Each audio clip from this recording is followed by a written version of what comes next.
स्वागत है आप सभी का फिर से मेरे नए वीडियो में। और भारत माता के आशीर्वाद से हम लोग इस वीडियो को लेकर के आए हुए हैं और यह माधव देशमुख द्वारा बोला गया है वाराणसी में महारुद्र यज्ञ। वाराणसी में महारुद्र यज्ञ है। अगर आप मेरे चैनल पर नए हैं और मेरे चैनल को सब्सक्राइब नहीं किया तो सब्सक्राइब कीजिए, लाइक कीजिए और ज़्यादा से ज़्यादा लोगों तक शेयर कीजिए। तो चलिए शुरू करते हैं और इस प्रसंग के बारे में बताते हैं। 28 फरवरी 1973 को श्री गुरु जी के वाराणसी का आगमन हुआ 1973 में। इस आवागमन के पीछे एक विशेष हेतु थी। जब जनवरी मास में श्री गुरु जी उत्तर प्रदेश के दौरे पर आए थे तो उनका स्वास्थ्य हम लोगों को बहुत क्षीण लगा, यानी बहुत खराब लग रहा था, उनका स्थिति खराब था।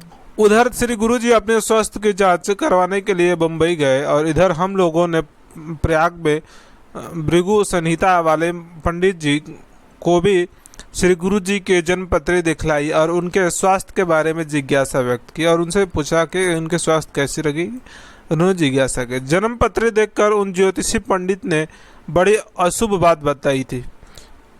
उनके 66वें वर्ष के अति अनिष्टकारी मृत्यु योग है। 66वें वर्ष में 66 ईयर में उनका अनिष्टकारी मृत्यु योग है। इस अनिष्ट की शांति के लिए उन्होंने रुद्र यज्ञ करवाने के सुझाव दिया।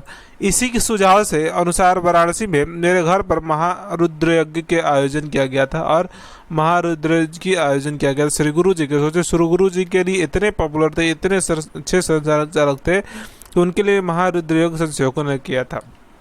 हम लोग चाहते थे कि यह यज्ञ के संपन्नता के अवसर पर श्री गुरु जी उपस्थित रहे और वे स्वयं ही अपने हाथों से यज्ञ की पूर्णाहुति करें और परंतु इस कार्य के लिए उनकी स्वीकृति के बारे में बड़ी आशंका थी और ये उनकी आशंका थी कि उनको स्वीकृति मिलेगी नहीं की, क्योंकि वो प्रार्थना करने तक मना कर दिए थे। तो वो कैसे बोल सकते थे कि हम महारुद्र यज्ञ के आयोजन किया जाए मेरे लिए। वो भी यह अच्छी तरह से ज्ञात था कि इस प्रस्ताव को श्री गुरु जी कभी भी स्वीकार नहीं करेंगे। वे कभी नहीं चाहते थे कि मेरे निमित्त कुछ किया जाए। अंत में हम लोगों ने पूज्य श्री प्रभुदत्त ब्रह्मचारी जी के महाराज के माध्यम से अनुरोध कराना अधिक उचित समझा। ऐसे को सभी विश्वास था कि श्री गुरु जी अवश्य ही ब्रह्मचारी के अनुरोध को स्वीकार कर लेंगे। हुआ भी ऐसा ही। श्री ब्रह्मचारी जी ने श्री गुरु जी के पत्र लिखकर यह अनुरोध किया कि वे 28 फरवरी को यज्ञ के संपन्नता के लिए वाराणसी पधारे। उनके अनुरोध का आदेशवत मान करके बंगाल असम के कार्यक्रम के व्यस्त रहते हुए भी श्री गुरु जी ने कुछ घंटे का समय निकाला और 28 फरवरी को वाराणसी आए। श्री गुरु जी को यज्ञ का प्रयोजन नहीं बताया गया था, उनका यज्ञ के प्रयोजन बताया नहीं गया था किस लिए यज्ञ रखा गया। बस इतना ही कहा गया था कि इस आयोजन के आपके हाथ से संपन्नता होना है।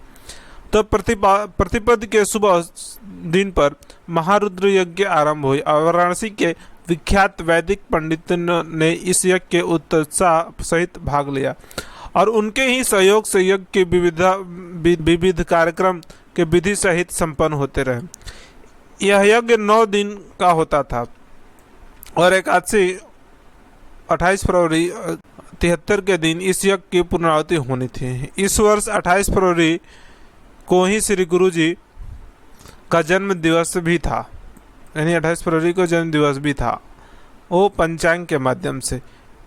यज्ञ का आयोजन इस ढंग से किया गया था कि पूर्णाहुति के जन्म दिवस पर हो और लाला श्री हंसराज जी और बैरिस्टर श्री नरेंद्र जीत सिंह जी, पंडित श्री राम नारायण जी शास्त्री और श्री बाला साहब देवरस जी, श्री माधव राव मुल्ले आदि आए थे और ज्वर के ग्रस्त होने के बाद भी प्रयाग में श्री ब्रह्मचारी जी आए थे। वाराणसी के पंडित श्री राजेश्वर शास्त्री जी ने द्रविड़ विशेष रूप से निमंत्रित थे। श्री गुरु जी ने शुद्ध स्वच्छ धोती पहन रखी थी। उन्होंने अपने शरीर पर एक पीली दुपट्टा ओढ़ रखी थी जिस पर ओम नमः शिवाय छापा हुआ था। भूत भावन भगवान रुद्र की नगरी वाराणसी में इस महारुद्र यज्ञ हो रहा था और इस यज्ञ के होता के शरीर पर भगवान रुद्र के मंत्र अंकित उत्तरीय का होना उचित ही है। यज्ञ मंडल के में वेदों के विद्वान विप्रगण श्रुति मंत्रों के अज्ञानी स्तुतिगान करने लगे और तदंतर प्रारंभ हुआ यहवन की पूर्णाहुति का शुभ अवसर। वेद मंत्रों के समर्पित अग्निदेव मानो साक्षात प्रकट होकर आहुति स्वीकार करते हुए यज्ञ मंडप के आयोजित आलोकित कर रहे हैं। एक परम आस्तिक परम श्रद्धालु भक्त के भांति श्री गुरु जी पूजन हवन आदि करते जा रहे थे। अज्ञानी के पवित्र आलोक से श्री गुरु जी के मुखमंडल तेजस्वी हो उठा था। रुग्णता के कारण उनके शरीर पर पर्याप्त अशक्तता की अनुभूति होती रही थी। उनके बाद भी उसके हाथ में निष्कंप स्थिर भाव का दीर्घ अवधि पर आहुति प्रदान करते रहे। यह संपूर्ण आयोजन लगभग 1.5-2 घंटे तक चलता रहा, किंतु अशक्तता के बाद भी शरीर के किसी भी भाग का थकावट का कोई चिन्ह मरण मात्र भी उभर नहीं पाया। इस समय श्री गुरु जी ने मुख पर गंभीर भी कम हो गया था। महारुद्र यज्ञ की पूर्णाहुति का यह विशद कार्यक्रम श्री गुरु जी के द्वारा शास्त्र सम्मत विधि से भली प्रकार संपन्न हुआ और इस संपन्नता को देखकर कभी सभी के मन में सात्विक आह्लाद हिलोरे ले रहा था। अंत में श्री ब्रह्मचारी जी ने परम पंडित श्री राजेश्वर शास्त्री जी के चरणों में नतमस्तक होकर श्री गुरु जी की वंदना की। भोजनोपरांत श्री गुरु जी डॉक्टर पीके बनर्जी के घर गए और वहाँ से बैरिस्टर के घर लौटे।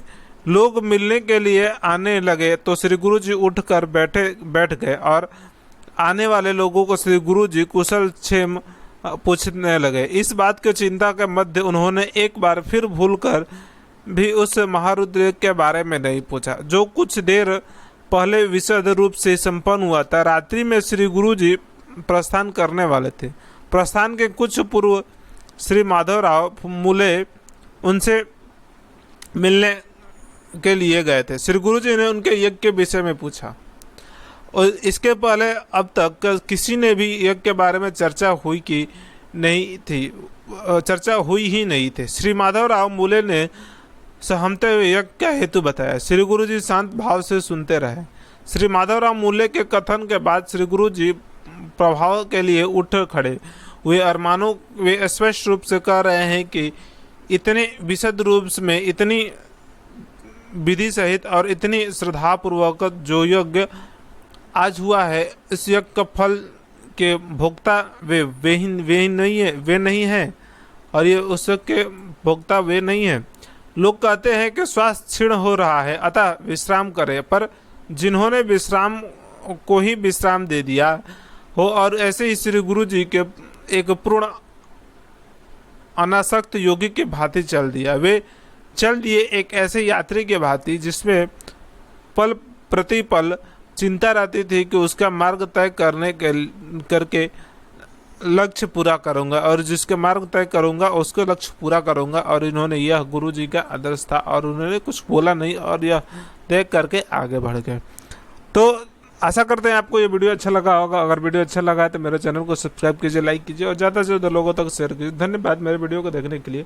चलिए मिलते हैं फिर से अगले वीडियो में और आशा करते हैं आपको ये वीडियो अच्छा लग रहा होगा तो सब्सक्राइब कर लीजिए और दोस्तों के बीच में शेयर कीजिए, अपने संशयों को ग्रुप में शेयर कीजिए, व्हाट्सएप ग्रुप में शेयर कीजिए और जितने भी ग्रुप हैं उन बीच में शेयर करके मेरे को समर्थन कीजिए। धन्यवाद मेरे वीडियो देखने के लिए।